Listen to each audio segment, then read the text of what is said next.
ஒரே ஒரு ஊரில் ஒரு பாதிரியார் இருந்தார். ரொம்ப நாள் சந்தோஷமாக வாழ்ந்தார். ஒரு நாள் அவர் மடத்து சமையல் அறையில் பாத்திரங்களை கழுவி துலக்கி சுத்தப்படுத்திக்கிட்டு இருந்தார். அந்த சமயத்தில் ஒரு தேவதூதன் அவர் முன்னாடி வந்து நின்னான். இவர் நிமிர்ந்து பார்த்தார். ஆண்டவர் என்னை உங்ககிட்ட அனுப்பியிருக்கிறார், பரலோகத்தில் வாசம் செய்யறதுக்கு உங்களுக்கு நேரம் வந்துட்டுது அப்படின்னு அந்த ஆள். ஆண்டவருக்கு என்னோட ஞாபகம் வந்ததுக்கு நன்றி. ஆனாலும் இப்போ இங்கே நீயே பாரு, எவ்வளவு பாண்டங்கள் பாக்கி இருக்கு, இவ்வளவையும் நான் சுத்தப்படுத்த வேண்டியிருக்கு. நான் நன்றி கெட்டவனாக இருக்க விரும்பலை. இந்த பணியை முடிக்கிற வரைக்கும் என்னுடைய பரலோக வாழ்வை தள்ளி வைக்க முடியுமா? நீ என்ன நினைக்கிற அப்படின்னு கேட்டார். தேவதூதன் தனக்கே உரிய விவேகத்தோட அன்போட பாதிரியாரை பார்த்தான். சரி, என்ன செய்யலாம்ங்கிறத அப்புறம் சொல்கிறேன் அப்படின்னு சொல்லிவிட்டு புறப்பட்டு போயிட்டான். ஒரு நாள் அந்த பாதிரியார் தோட்டத்தில் உள்ள களைகளை எல்லாம் ஒரு களை கொத்தியால் கொத்தி களை எடுத்துக்கிட்டு இருக்கிறார். அந்த சமயத்தில் இந்த தேவதூதன் மறுபடியும் அவர் முன்னாடி நிற்கிறான். பாதிரியார் பார்த்தார். இதை பாரு, இந்த தோட்டம் பூராவும் எவ்வளவு களை மண்டி கிடக்கு, பரலோகம் கொஞ்ச காலம் எனக்காக பொறுத்திருக்கலாம்னு நீ நினைக்கிறியா அப்படின்னு கேட்டார். தேவதூதன் சிரிச்சுக்கிட்டே மறுபடியும் மறைஞ்சிட்டான். மறுபடியும் அவர் களை எடுக்கிறது, தானிய களஞ்சியத்துக்கு வர்ணம் பூசுறது, இப்படிப்பட்ட வேலைகளில் ஈடுபட்டிருக்கார். இன்னொரு நாள் ஒரு மருத்துவமனையில் நோயாளிகளை கவனிச்சுக்கிட்டு ரொம்ப தீவிரமாக இருக்கிறார் அந்த பாதிரியார். ஒரு நோயாளியோட தாகத்துக்கு தண்ணீர் கொடுத்துட்டு நிமிர்ந்து பார்க்குறப்போ தேவதூதன் மறுபடியும் அவர் முன்னாடி நிற்கிறான். இந்த தடவை பாதிரியார் தன்னலமற்றவராக பேரன்பை காட்டக்கூடிய வகையில் தன்னுடைய 2 கைகளையும் உயர்த்தியபடி தேவதூதனின் கவனத்தை பிணியால் வாடக்கூடிய நோயாளிகளின் பக்கம் திருப்பினாராம். தேவதூதன் ஒன்றும் சொல்லலை, மறைஞ்சிட்டான். அன்னைக்கு சாயந்தரம் பாதிரியார் மடத்தில் உள்ள தன்னுடைய அறைக்கு போய் இளைப்பாறினார். யோசிச்சு பார்த்தார். தேவதூதனையும் தேவதூதனின் விருப்பத்தையும் பல நாள் தள்ளி போட்டு வந்ததையும் அவர் ரொம்ப நினச்சி பார்த்தார். திடீர்னு தான் முதுமை அடைகிறதையும் சோர்வு அடைகிறதையும் உணர்ந்தார்.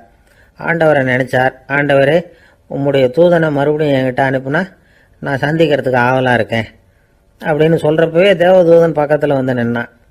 பாதிரியார் நிமிர்ந்து பார்த்தார். நீ இப்போவே என்னை அழைச்சிக்கிட்டு போக விரும்பினா நான் பரலோகத்துக்கு வர்றதுக்கு தயாராக இருக்கேன்னார். தேவதூதன் அந்த பாதிரியாரை அன்போடவும் விவேகத்தோடவும் பார்த்து, நீங்கள் என் கூட பரலோகத்துக்கு வர்ற தயாராக இருக்கிறதா சொல்கிறீங்க, ஆனால் நீங்கள் இது வரைக்கும் வேற எங்கே இருந்ததா நினைக்கிறீங்க அப்படின்னானா. அப்படின்னா இது வரைக்கும் இருந்த இடம்தான் பரலோகம் அப்படிங்கிறத உணர்த்தியிருக்கிறான். பரலோகம்னா என்னன்னு புரிஞ்சுக்கிறதுக்கு இந்த சம்பவம் நமக்கு உதவியாக இருக்குது. தொண்டு செய்கிறத விட பெரிய செயல் வேற எதுவும் இருக்க முடியாது. அது நம்ம மனசுக்கு கொடுக்குற சுகத்தை வேற எதுவும் கொடுக்க முடியாது. நாம் தொண்டு செய்கிற இடம் தான் அந்த புண்ணிய இடம். ஆனால் இந்த காலத்துல எல்லாம் நாம் தொண்டு செய்யணும்னு நினச்சி ஏதாவது ஆரம்பித்தா கூட அதை ஒரு மாதிரியாக சுற்றி நின்று வேடிக்கை பார்க்க ஆரம்பிச்சிடுறாங்க. ஒரு பெரியவர் அப்படித்தான் ஒரு தொண்டு செஞ்சுக்கிட்டு இருந்தார். ஒரு கோவில் கட்டிக்கிட்டு இருந்தாங்க. அதில் ஒரு இடத்துல ஒரு பலகையை வச்சு ஆணி அடிக்கிற வேலையை செஞ்சுக்கிட்டு இருந்தார் அந்த பெரியவர். ஒரு சின்ன பையன் அதை ரொம்ப ஊக்கமாக அக்கறையாக கவனிச்சுக்கிட்டு இருந்தான். பெரியவர் இதை கவனித்தார். என்னப்பா பார்க்குற, உனக்கும் இது மாதிரி தொண்டு செய்யணும்னு ஆசையாக இருக்கா அப்படின்னு கேட்டார். அதுக்கு அந்த பையன் சொல்கிறான், அப்படி இல்லைங்க, நீங்கள் ஆணி அடிக்கிறப்போ கையில் சுத்தியால் அடிச்சுக்கிட்டா எப்படி துடிப்பீங்க, எப்படி கத்துவீங்கன்னு தெரிஞ்சுக்கிறதுக்காக அதை பார்க்கணும்னு ஆசை, அதுக்காக தான் காத்துக்கிட்டு இருக்கேன் அப்படின்னு நான். ஒரு ஊரில் ஒரு ஞானி இருக்கிறார். ரொம்ப பெரிய ஞானி, ரொம்ப வயசாயிட்டுது. கடைசி காலத்தில் அவர்கிட்ட சில பேர் வந்தாங்க. உங்கள் குரு யார் அப்படின்னு கேட்டாங்க. அவர் நிமிர்ந்து பார்த்தார். எனக்கு ஆயிரக்கணக்கான குருமார்கள் உண்டு, அவங்க பேரெல்லாம் சொல்லணும்னா இந்த காலம் பத்தாது. ஆனால் முக்கியமான ஒரு 3 பேரை பற்றி மட்டும் உங்களுக்கு சொல்கிறேன் அப்படின்னாராம். அப்புறம் சொன்னார், அந்த 3 பேரில் ஒருத்தன் ஒரு திருடன். ஒரு சமயம் ஒரு பாலைவனம் வழியாக நான் போய்கிட்டு இருந்தேன். அப்போது வழி தவறி போய் ஒரு கிராமத்துக்கு போயிட்டேன். அது இருட்டு நேரம், நடு ராத்திரி, ஊரே உறங்கி போச்சு. அந்த நேரத்தில் ஒரு ஆள் மட்டும் ஒரு வீட்டு சுவத்தில் ஏதோ பண்ணி உள்ளே நுழையிறதுக்கு முயற்சி பண்ணிகிட்டு இருக்கிறான். அவங்கிட்ட போய் நான் இன்னைக்கு இங்கே எங்கே தங்க முடியும் அப்படின்னு கேட்டேன். அதுக்கு அவன், இந்த ராத்திரி வேளையில் அது ரொம்ப சிரமம், ஒரு திருடனோட உங்களால் தங்க முடியும்னா நீங்கள் என்னோட தங்கலாம் அப்படின்னா. நான் அவங்க கூட 1 மாதம் தங்கியிருந்தேன். ஒவ்வொரு நாள் ராத்திரியும் இப்போ நான் என்னுடைய வேலைக்கு போகிறேன், நீங்கள் ஓய்வு எடுத்துக்கோங்க அப்படின்னு சொல்லிவிட்டு போவான். அவன் திரும்பி வந்த உடனே உனக்கு ஏதாவது கிடைச்சிதான்னு நான் கேட்பேன். அதுக்கு அவன், இன்னைக்கு ராத்திரி ஒன்றும் இல்லை, நாளைக்கு மறுபடியும் முயற்சி பண்ணுவேன் அப்படின்பா. எப்பவும் அவன் நம்பிக்கை இழந்ததே கிடையாது, எப்பவும் சந்தோஷமாகவே இருப்பான். நானும் ரொம்ப காலமாக தியானம் பண்ணிக்கிட்டே இருந்தேன், ஒன்றுமே நடக்கலை. ஆனால் நான் என்ன பண்ணேன் தெரியுமா, மனசு வருத்தப்படும், நம்பிக்கை இழந்துருவேன். அப்போல்லாம் அந்த திருடனுடைய விடாமுயற்சி தான் ஞாபகத்துக்கு வரும். அதனால் அந்த திருடன் எனக்கு ஒரு குரு. என்னுடைய 2வது குரு யாருன்னா அது ஒரு நாய்.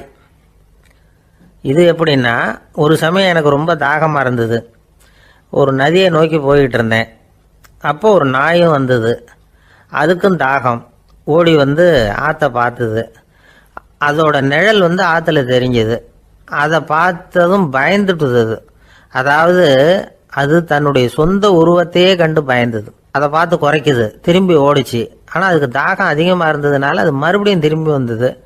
பார்த்தா மறுபடியும் தண்ணியில் நாயோட உருவம் தெரியுது. இப்படி சில தடவை பண்ணிச்சு, இருந்தாலும் கடைசியில் தண்ணியில் குதிச்சுட்டுது துணிஞ்சி. இப்படி குதித்த உடனே அதோட உருவமும் மறைஞ்சுட்டுது. இதை பார்த்தேன். நான் என்ன புரிஞ்சுக்கிட்டேன்னா, எவ்வளவுதான் பயம் இருந்தால் கூட ஒருத்தன் தைரியமாக காரியத்தில் இறங்கணும் அப்படிங்கிறத புரிஞ்சுக்கிட்டேன்.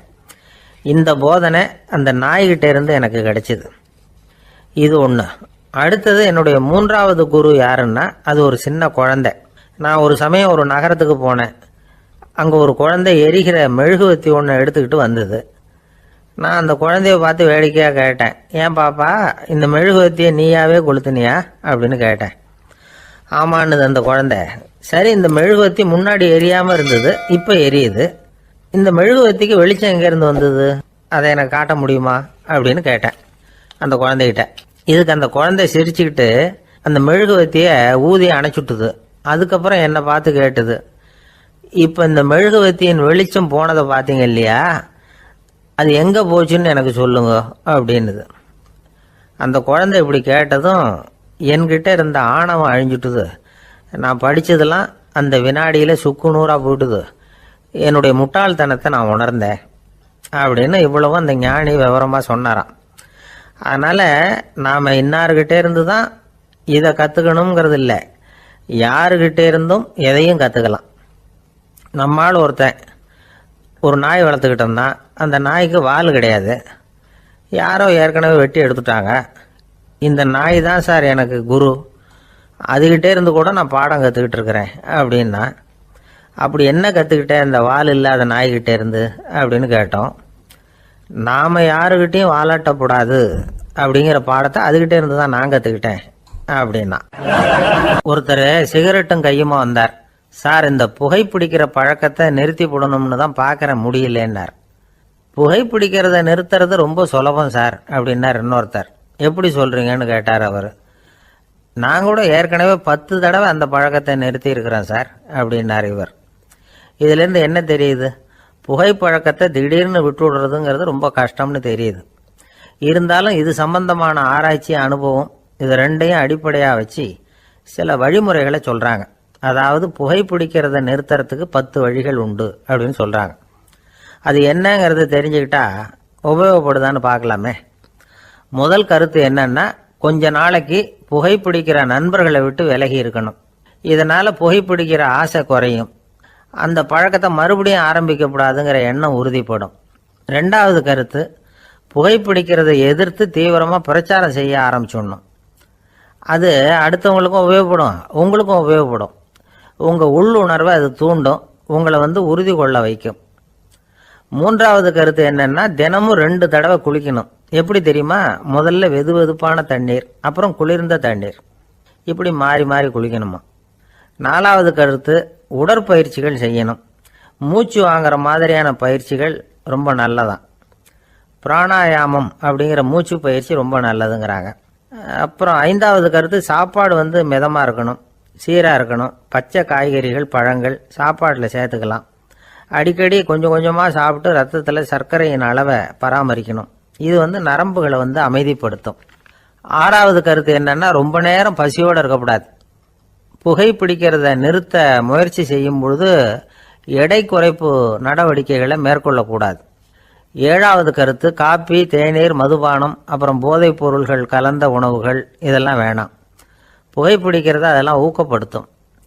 கடுகு, மிளகு, அப்புறம் காரமான பொருள்களை தவிர்க்கணும். உப்பு அளவை குறைக்கணும். தினமும் 10 கோவள தண்ணீராவது குடிக்கணும். வெறும் தண்ணி புகைப்பிடிக்கிற ஆவலை வந்து தணிக்குதான். 8வது கருத்து, கையில் வந்து சிகரெட்டு புகையில ஏதாவது இருந்தால் உடனே தூக்கி எறிஞ்சிருங்க. அது கையில் இருக்கிற வரைக்கும் புகைப்பிடிக்கிற ஆசை வந்துக்கிட்டே இருக்கும். 9வது கருத்து என்னன்னா, இறை நம்பிக்கை உள்ளவங்க புகைப்பிடிக்கிற எண்ணம் வர்றப்போவெல்லாம் பிரார்த்தனை செய்ய ஆரம்பிச்சுடலாம். 10வது கருத்து, உங்களுக்கு ரொம்பவும் வேண்டியவங்க யாரோ அவங்கக்கிட்ட எல்லாம் நீங்கள் புகைப்பிடிக்கிறத நிறுத்தி விட்டதா சொல்லிவிடுங்க. இந்த 10 வழிகளையும் கடைபிடிக்க ஆரம்பிச்சுட்டா புகைப்பிடிக்கும் பழக்கத்தை நிறுத்தி விடலாம் அப்படின்னு சொல்கிறாங்க அனுபவப்பட்டவங்க. முயற்சி பண்ணி பார்க்கலாம். ஒரு முக்கியமான இடத்துல நின்றுக்கிட்டு இருந்தார் ஒருத்தர். அங்கே வந்த இன்னொருத்தர், ஏன் சார் இந்த இடத்துல சிகரெட் பிடிக்கலாமா அப்படின்னு அனுமதி கேட்டார். இந்த இடத்துல சிகரெட் பிடிக்கக்கூடாதுங்க அப்படின்னாரு இவர். நீங்கள் இப்படி சொல்கிறீங்க, ஆனால் இந்த இடத்துல கீழே நிறைய சிகரெட் துண்டுகள் கிடக்குதே, அவங்கெல்லாம் யாரு? அவங்கெல்லாம் உங்கள் மாதிரி என்கிட்ட அனுமதி கேட்காதவங்க அப்படின்னாராம் இவர். இந்த உலகத்தில் எவ்வளவோ உயிரினங்கள் இருக்கு, ஒவ்வொன்றும் ஒவ்வொரு விதமாக சண்டை போடுது. இப்போ 2 மாடு சண்டை போட்டுக்குதுன்னு வச்சுங்க, என்ன பண்ணும்? 2 முட்டிக்கும். அதுக்கு சண்டை போடுறதுக்கு ஆயுதமாக உபயோகப்படுறது அதோட கொம்பு. 2 சேவல் சண்டை போட்டுக்குதுன்னு வச்சுங்க, அதுக்கு ஆயுதமாக உபயோகப்படுறது அதோட கால் நகம். காலால் தான் அது ஒன்றோட ஒன்று சண்டை போட்டுக்கும். ஆனால் 2 மனுஷன் சண்டை போட்டுக்கிறான்னு வச்சுங்க, இவன் இன்னதை தான் ஆயுதமாக உபயோகப்படுத்துவான்னு குறிப்பிட்டு சொல்ல முடியாது. கல்லை எடுப்பான், கத்தி எடுப்பான், துப்பாக்கி எடுப்பான், என்ன வேணாலும் பண்ணுவான். வாயால் திட்டுவான், கையால் அடிப்பான், காலால் உதைப்பான், சகலகலா வல்லவன். விலங்குகள்லாம் பொதுவாக வந்து வாயை வந்து சாப்பிட்றதுக்கு மட்டும்தான் உபயோகப்படுத்துது. ஆனால் இவனுக்கு சாப்பிட்றதுக்கும் அதுதான், சாப்பிட்டு விட்டு திட்டுறதுக்கும் அதுதான். ஆனால் ஒரு விஷயத்தில் மட்டும் கெட்டிக்கிறேன். அதாவது நாம் சண்டை போட்டுக்கிட்டாலும் பரவாயில்லை, கோழிகள் சண்டை போடாமல் இருக்கணும் அப்படின்னு ஆசைப்படுறான். எதுக்காக? கோழிகள் சண்டை போடாமல் இருந்தால் நிறைய முட்டைகள் போடுமா, அதுக்காக தான் இந்த அக்கறை. கோழி பண்ணை வச்சிருக்கிறவங்களுக்கு இது ஒரு பெரிய பிரச்சனை. அதாவது பண்ணையில் இருக்கிற கோழிகளுக்குள்ள அடிக்கடி சண்டை வந்துடும், அதனால் முட்டை உற்பத்தி குறைஞ்சிரும். சரி, இதுக்கு என்ன பண்ணுறது? பண்ணையில் போய் உட்காந்துக்கிட்டு தினமும் பஞ்சாயத்து பேசிகிட்டு இருக்க முடியுமா? அமெரிக்காவில் கோழி பண்ணை வச்சிருக்கிற ஒருத்தர் இதை பற்றி யோசனை பண்ணி பார்த்தாராம். ஒரு வழியையும் கண்டுபிடிச்சிருக்கார். கோழிக்கெல்லாம் மூக்கு கண்ணாடி மாட்டி விட்டுட்டோம்னா அது சண்டை போடுற குணம் குறைஞ்சிரும், முட்டை அதிகமாகிடும். அந்த கண்ணாடியில் உள்ள லென்ஸு சிவப்பு நிறத்தில் இருக்கணும், அவ்வளவுதான் அப்படின்னு அவர் கண்டுபிடிச்சாராம். இது ஏற்கனவே நடைமுறையில் கண்டுபிடிக்கப்பட்ட ஒரு விஷயம். ஆனால் எல்லா கோழிக்கும் சிவப்பு மூக்கு கண்ணாடி எப்படி மாட்டி விடுறது? அப்படியே மாட்டி விட்டாலும் அது நழுவாமல் இருக்கணுமே. இப்போ நாமெல்லாம் நடு வரலால் மூக்கு கண்ணாடி நடுவில் தொட்டு அப்படி ஸ்டைலாக சரி பண்ணிக்கிறோம், அது மாதிரி கோழி எப்படி சரி பண்ணிக்கும்? இதுதான் பிரச்சனை. இதுக்கு அவர் என்ன வழி கண்டுபிடிச்சாருன்னா, கோழிக்கெல்லாம் வந்து மூக்கு கண்ணாடிக்கு பதிலாக விழியொட்டு வில்லைகள், கான்டாக்ட் லென்ஸ், அதை பொருத்தி விட்டா என்ன அப்படின்னு யோசனை பண்ணார். அதே மாதிரி பண்ணார். அதே மாதிரி செஞ்சு பார்த்தார், வெற்றி. அதுக்கப்புறம் கோழியெல்லாம் சண்டை போட்டுக்கலையாம், சமாதான பிரியர்கள் ஆகிட்டு தான். கோழிகளுக்கு இயல்பாகவே சண்டை போடுற குணம் உண்டு. ஆனால் அதோட கண்ணுக்கு பார்க்குற பொருள்லாம் ரோஜா நிறத்துலையோ அல்லது இன்னும் சொல்ல போனால் அழுத்தமான சிவப்பு நிறத்துலையோ தெரிஞ்சதுன்னா சண்டை போடுற குணம் குறைஞ்சிருதான்.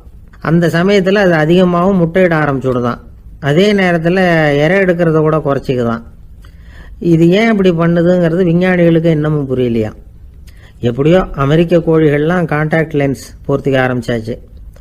கோழி கழுத்தை பிடிச்சிக்கிட்டு ஒரு சில வினாடிகளில் அதை பொருத்தி விட்றாங்களாம். கோழியோட ஆயுள் பூரா அது அப்படியே இருக்குமா.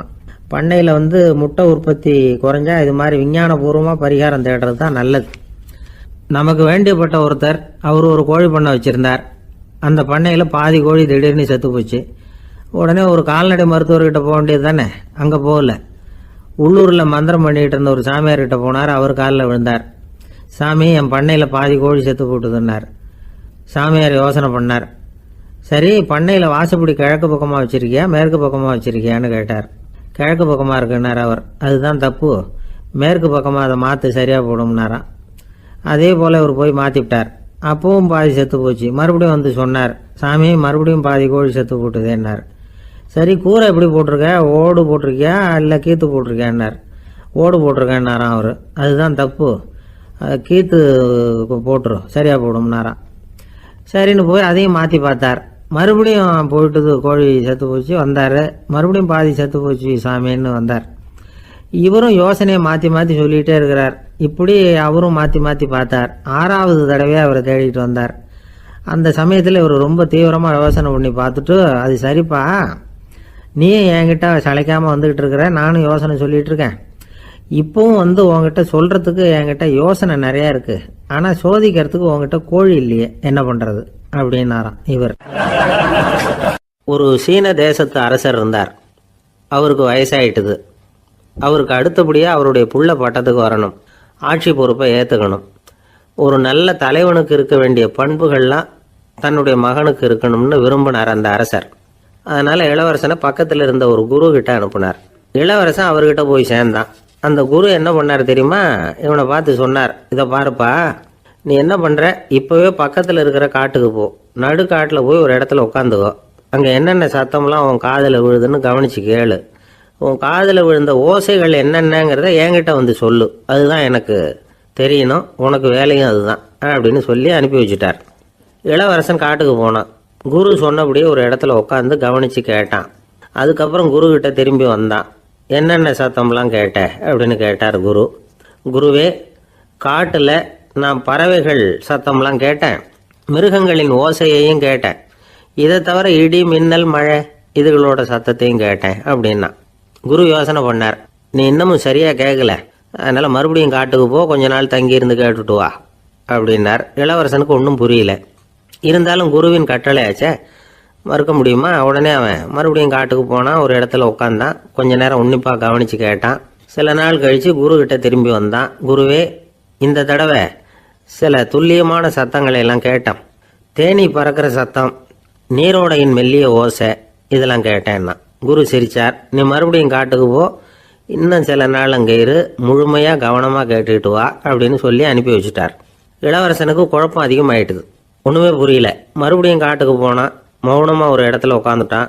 அப்படியே தியானத்தில் ஆழ்ந்துட்டான். சில நாளில் அவனுக்கு இதுவரை கேட்காத ஓசைகள்லாம் கேட்க ஆரம்பிச்சிட்டுது. இதைத்தான் நான் கேட்கணும்னு என்னுடைய குரு எதிர்பார்த்துருக்கிறாருங்கிறத புரிஞ்சுக்கிட்டான். உடனே குரு கிட்ட ஓடனான். குருவே, இந்த தடவை காதுகளுக்கு கேட்க முடியாத சில ஓசைகளை கூட என்னால் உணர முடிஞ்சுது. பூ மலருகிற ஓசை, சூரியனால் பூமி சூடாகிறப்போ எழுகிற ஓசை, காலை பனித்துளி இந்த புல்லுலாம் குடிக்கிற ஓசை, இது எல்லாம் என்னால் நல்லா கேட்க முடிஞ்சுது அப்படின்னா. குருவுக்கு இப்போ தான் திருப்தி ஏற்பட்டு தான். இளவரசனை பார்த்து சொன்னார், இதை பாருப்பா, இப்போ தான் நாட்டை ஆளுகிற தகுதி உனக்கு வந்திருக்குது அப்படின்னு சொல்லி அதுக்கு விளக்கமும் கொடுத்தாராம். எந்த அரசன் தன்னுடைய மக்களின் எதையும் பேசுகிற மௌன மொழியை, மௌன வார்த்தைகளை கேட்குறானோ அவன்தான் ஆள தகுதி உள்ளவன். எந்த அரசன் தன்னுடைய மக்களின் உணர்ச்சிகளை உண்மையாக உணர்றானோ அவன்தான் முதன்மையான அரசன். போலி வார்த்தைகளை மட்டும் கேட்டுட்டு பல மௌன ராகங்களை காதில் வாங்கிக்காதவன் அரசனே இல்லை. எந்த நாட்டில் எப்போ ஒரு அரசன் தன்னுடைய மக்களின் உணர்ச்சிகளை கேட்க மறுக்கிறானோ அன்னையிலேருந்தே அந்த நாடு அழிய தொடங்குது அப்படின்னு அர்த்தம். இதுதான் அந்த குரு இளவரசனுக்கு போதிச்சது. வாயால் பேசுறத மட்டும் கேட்டு ஏமாறப்படாது, உணர்ச்சிகளையும் கேட்கறதுல தான் மனப்பக்குவம் உண்டாகும். மக்கள் உணர்ச்சிகளை புரிந்து கொள்ளாத அரசர்கள் நீடிச்சிருக்க முடியாது. அது மாதிரி நாடுகளில் அடிக்கடி குழப்பம் தான் உண்டாகும். அப்படி இருந்தா அடிக்கடி ஆட்சி மாறிட்டு இருக்கும். அப்படிப்பட்ட ஒரு தேசம், அங்கே ஒரு சிறைச்சாலையில் 3 கைதிகள் பேசிக்கிட்டு இருந்தாங்க. ஒருத்தன் சொன்னான், நான் இந்த நாட்டு ராஜாவை எதிர்த்து பேசிக்கிட்டு இருந்தேன், அதனால் என்னை பிடிச்சி கொண்டாந்து இங்கே போட்டுட்டாங்க அப்படின்னா ஒருத்தன். இன்னொருத்தன் சொன்னான், நான் இந்த நாட்டு ராஜாவை ஆதரித்து பேசிக்கிட்டு இருந்தேன், அதனால் என்னை பிடிச்சி கொண்டாந்து இங்கே தள்ளிவிட்டாங்க அப்படின்னா. அது சரி, நீ என்ன தப்பு பண்ண அப்படின்னு சொல்லி 3வது ஆளை பார்த்து இவங்க கேட்டாங்க. அதுக்கு அந்த ஆள் சொல்கிறான், நான் தான் இந்த நாட்டு ராஜா அப்படின்னானா. ஒரு ஊரில் ஒரு பெரிய ஞானி இருந்தார். அவர் படுக்கையில் இருந்தார். இன்னும் கொஞ்ச நேரம்தான் அவர் இந்த உலகத்தில் இருக்க போகிறார். அவரை சுற்றி ஏகப்பட்ட கூட்டம். ஏற்கனவே அவருடைய உபதேசங்களை கேட்டவங்க பல பேர் அவரை சுற்றி நிற்கிறாங்க. அந்த ஞானி மெதுவாக கண்ணை திறந்து பார்க்குறார். எல்லாரும் அவருடைய கடைசி வார்த்தையை கேட்கறதுக்காக அவளோட காத்துக்கிட்டு இருக்கிறாங்க. அந்த ஞானி மெதுவாக பேச ஆரம்பித்தார். நான் என்னுடைய வாழ்நாள் பூராவும் உங்களுக்கு நிறைய போதனைகள் சொல்லிக்கிட்டு இருக்கிறேன். பேரானந்தம், மகிழ்ச்சி, தியானத்தன்மை, இதை பற்றியெல்லாம் சொல்லியிருக்கிறேன். இப்போ நான் வேற ஒரு கரைக்கு போய்கிட்டு இருக்கிறேன். நான் இனிமேல் இந்த கரையில் இருக்க மாட்டேன். நீங்கள் நான் சொன்னதையெல்லாம் கேட்டீங்க, ஆனால் எதையும் நீங்கள் நடைமுறைப்படுத்தி பார்க்கல. எல்லாம் கேட்டதோடு சரி, அதோட விட்டுவிட்டீங்க. அப்புறம் அதை தள்ளி போட்டுக்கிட்டே வந்துட்டீங்க. மேலும் அதை தள்ளி போடுறதுல எந்த பிரயோஜனமும் கிடையாது. இப்போ நான் போய்கிட்டு இருக்கிறேன், உங்களில் யாராவது என்னோட வர்றதுக்கு தயாரா அப்படின்னு கேட்டார். அவ்வளவுதான், யாரும் வாய திறக்கல. ஒரே மௌனம், சத்தமே இல்லை. ஒருத்தர் ஒருத்தர் பார்த்துக்கிட்டே நிற்கிறாங்க. அந்த கூட்டத்தில் ஒரு ஆள் அந்த ஞானி கூடவே 40 வருஷத்துக்கு மேலே இருந்திருக்கிறான். அவனும் வாயை திறக்காம இன்னொருத்தன் முகத்தை பார்த்துக்கிட்டே நிற்கிறான். இந்த சமயத்தில் பின்னாடி நின்றுக்கிட்டு இருந்த ஒருத்தன் கையை தூக்கினான். ஞானி அவனை பார்த்தார். சரி, ஒருத்தனுக்காவது நம்மோட வர்றதுக்கு தைரியம் இருக்குது அப்படின்னு நினைச்சார். ஆனால் அந்த ஆள் என்ன சொன்னான் தெரியுமா? ஐயா, நீங்கள் கேட்குறப்போ நான் உடனே எழுந்திருக்கல, கையை மட்டும்தான் தூக்கினேன். என்ன காரணம்னா, நான் எப்படி அடுத்த கரைக்கு வந்து சேர்றதுங்கிறது தெரிஞ்சுக்கிறதுக்காக தான். அந்த விவரத்தை மட்டும் இப்போ உங்ககிட்ட இருந்து நான் தெரிஞ்சுக்க ஆசைப்படுறேன்.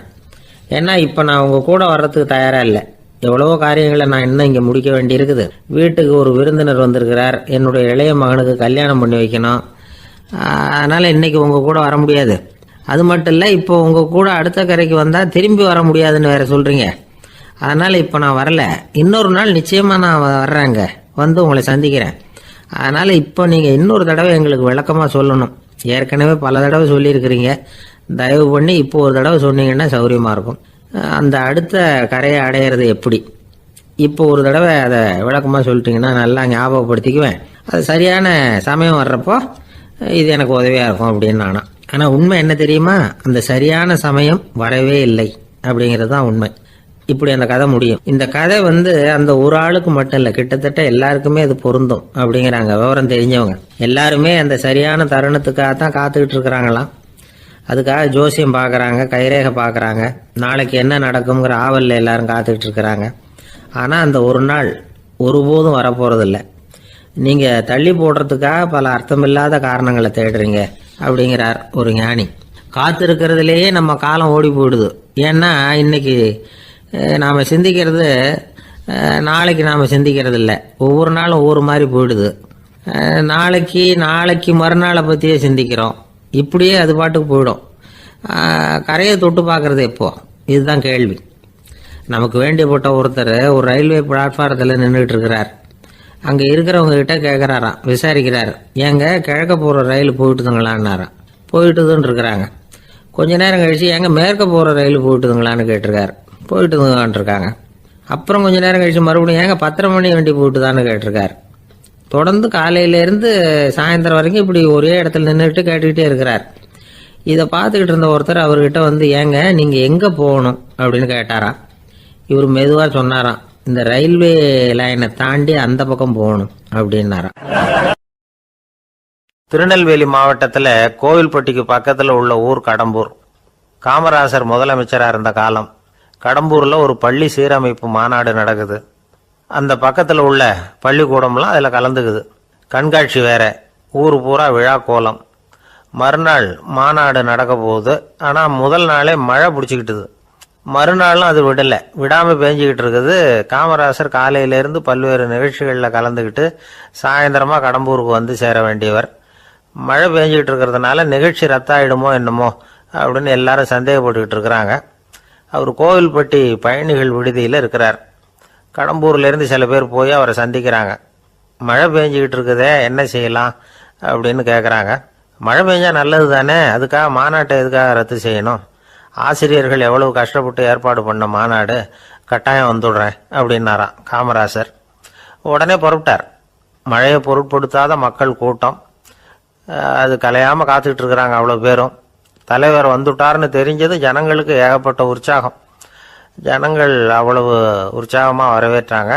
மாநாடு ஆரம்பமாச்சு. மலர் மாலைகள் மலை மாதிரி குவிய ஆரம்பிச்சுட்டுது. வரிசையாக ஒவ்வொரு கல்வி நிலையம் சார்பாகவும் வரவேற்பு பத்திரம் வாசித்து கொடுக்குறாங்க. என்ன வாசிக்கிறாங்கங்கிறத காமராசர் கூர்ந்து கவனிக்கிறார். ஏகப்பட்ட புகழ் மொழிகள், ரொம்ப பாராட்டி புகழ்ந்து என்னென்னமோ வாசிச்சுக்கிட்டு இருக்கிறாங்க. கொடை வள்ளலே, குணக்குன்றே, மலையே, கடலே, இப்படி தமிழ் மொழியில் பாராட்டுறதுக்கு எத்தனை வார்த்தைகள் உண்டோ அத்தனையும் அதில் சேர்த்துருக்குறாங்க. காமராசர் பொறுமை இழந்துட்டார். போதும் போதும், உங்கள் எல்லாரையும் பார்த்து 2 வார்த்தை பேசிவிட்டு போகிறதுக்காக தான் நான் வந்திருக்கிறேன். எல்லாரும் மழையில் சிரமப்பட்டு நின்றுக்கிட்டு இருக்கிறீங்க. இப்படி என்ன புகழ்ந்து படிச்சுக்கிட்டே இருந்தால் எப்படி அப்படின்னாராம். அதுக்கப்புறம் பேசி முடிச்சிருக்கிறார். மாநாட்டு நிகழ்ச்சிகள் முடிஞ்சதும் இன்னொரு நிகழ்ச்சியில் கலந்துக்கிறதுக்காக புறப்பட்டாராம். ஒரு திறந்த ஜீப்பில் அவரை ஊர்வலமாக அழைச்சிக்கிட்டு போயிருக்கிறாங்க. தெருவில் 2 பக்கமும் ஏகப்பட்ட கூட்டம். அங்கங்கே ஜீப்பை நிறுத்தி ரோஜா மாலை, ஜருக மாலை இப்படி போட்டுக்கிட்டே இருக்கிறாங்க. அதையெல்லாம் அப்படி அப்படியே வாங்கி அங்கங்கே நின்றுக்கிட்டு இருந்த குழந்தைகள்கிட்டையும் தாய்மார்கள்கிட்டையும் கொடுத்துக்கிட்டே போகிறார். அந்த சமயத்தில் கூட்டத்துக்கு அப்பால ஒரு பெரியவர் கையில் ஒரு மல்லிகை சரத்தோடு நின்றுட்டு இருக்கிறார். அவரால் முண்டி அடிச்சுக்கிட்டு முன்னால் வர முடியல. காமராசர் இதை கவனிக்கிறார். அவ்வளவுதான், உடனே நிறுத்தப்பா வண்டியை அப்படிங்கிறார். ஜீப்பு நிற்கிது. டிரைவரை பார்த்து, அதோ பார், அங்கே ஒருத்தர் நிற்கிறார் பார், அவரை இங்கே அழைச்சிட்டு வா அப்படின்னாராம். கூட்டம் வழி விடுது. அந்த பெரியவரை கிட்டத்தில் அழைச்சிட்டு வர்றாங்க. காமராசர் அவரை பார்த்து, வாங்க வாங்க, நல்லா இருக்கீங்களா அப்படின்னு சத்தம் போட்டு உற்சாகமாக விசாரிக்கிறாராம். பெரியவர் கண்களில் கண்ணீர், பேச்சு வரல. மல்லிகை சரத்தை அவருக்கு போடுறார். கொஞ்ச நேரம் அவர்கிட்ட பொறுமையாக பேசிக்கிட்டு இருந்துட்டு அவரை அனுப்பி வைக்கிறார் காமராசர். பெரியவர் போனதுக்கு அப்புறம் காமராசர் பக்கத்தில் இருந்தவங்க கிட்ட சொல்கிறார் அந்த பெரியவரை பற்றி. அந்த காலத்தில் ரொம்ப கஷ்டப்பட்டவர் இவர், ஜெயிலுக்கு போனவர் அப்படின்னு ரொம்ப உருக்கமாக நெகிழ்ந்து போய் சொல்கிறார். இதில் ஒரு விஷயத்தை கவனிங்க. தன்னை புகழ்ந்து படிக்கப்பட்ட வாழ்த்து மடலை படிக்க வேணாம்னு தடுத்து நிறுத்தினார். எங்கேயோ ஒரு மூலையில் கையில் ஒரு 4 முழம் மல்லிகை சரத்தோடு ஒதுங்கி நின்றுகிட்டு இருந்த அந்த தொண்டரை அவ்வளவு பெரிய கூட்டத்துக்கு நடுவுலையும் தேடி கண்டுபிடிச்சி கிட்டத்தில் கூப்பிட்டு அவர் கொடுத்த அன்பு மாலையை வாங்கி கழுத்தில் போட்டுக்கிட்டார். அதுதான் காமராசர். தோல்விகள் கூட அவரை கொஞ்சம் கூட பாதிச்சதில்லை. ஒரு பொது தேர்தலில் அவர் தோற்று போகிறார். தொண்டர்கள்லாம் அழறாங்க. அதில் ஒருத்தர் மெதுவாக காமராசர்கிட்ட போய், என்ன தலைவரே, நீங்கள் கூட தோற்று போயிட்டீங்களே அப்படின்னு கலக்கமாக சொல்லியிருக்கிறார். அதுக்கு காமராசர், நான் கூட தோற்று போகிறதுக்கு பேர் தான்ப்பா ஜனநாயகம் அப்படின்னாராம்.